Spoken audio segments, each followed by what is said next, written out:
need to be exposed to a certain amount of assholes to understand the full scope of human beings. No question. And I feel so much of, my job as a father is creating this kind of adversity in my kid's life. I have to, and I need my children to learn the lessons that I've learned.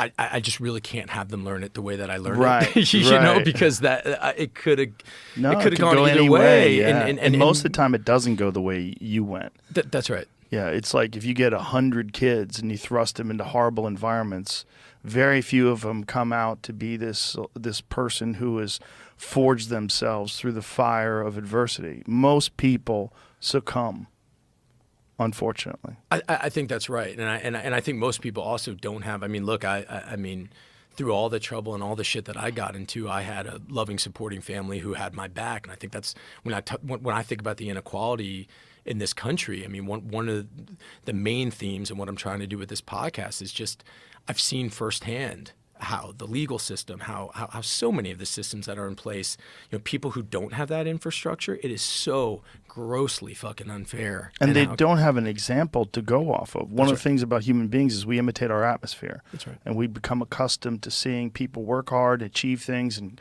people that are kind and ethical and honest.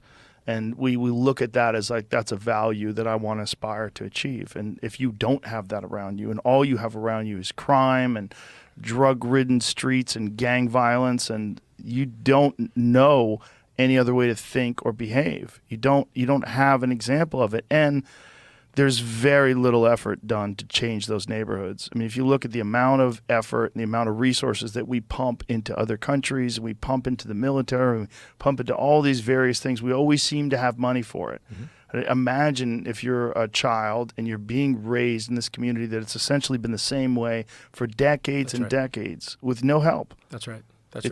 You feel like an outsider, and you feel like the system is rigged. Absolutely. In many ways, it is. It is. I couldn't agree with that. Yeah. More. I couldn't agree with that more. And I think in terms of our children, it's how do you get to them to see that, understand that, experience it a little bit, but also understand those inequities and try to inspire them to do something about it. And I think for me it's just, again, people talk about like masculinity and this term that gets thrown around all the time, like this toxic masculinity and whatever the fuck that means. And I just think that, again, it's like, what are the examples that we're putting forward, and what are the examples of people, as fathers, what kind of men are you surrounding yourself by? What are the things that are important to you? And I think it's not, to me at least, it's not, some sort of rejection of these classically masculine traits. I think that, having the ability and understanding you have the responsibility to keep your family safe is absolutely essential in being a man. In providing. I think having a healthy relationship with violence, having an understanding of it. I think, teaching your kids to have a relationship with violence where they're not being ruled by fear or shame, but they can have some sort of understanding, some sort of they can touch it, they understand it a little bit, they know what they're doing. I think it's essential.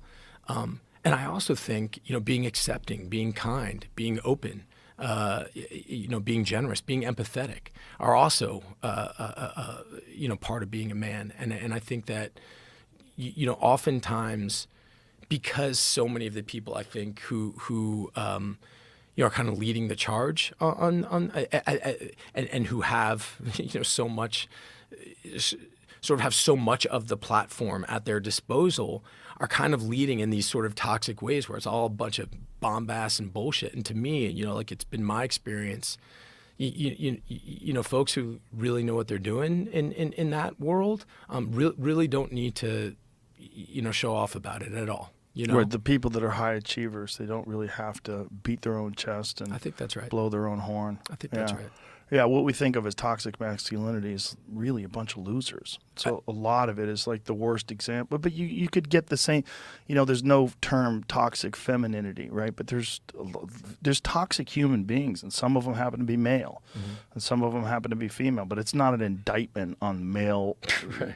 The male gender of the species. That's Right. Crazy. Right. And the idea that you don't need men, that somehow or another, like, the female is the future. It's like, what are you talking about? That's crazy. You need a balance. There's a yin and a yang in this life for a reason. That's right. All of it goes together. That's right. It's just everybody has to do better. That's right. Yeah. And I think that's something that I've really, on this thing that I'm trying to do. I'm really just trying to put up examples of that, men and women who again really walk that walk and are not leading with sort of just and trying to give whatever platform I have to those kinds of people who are real examples of that.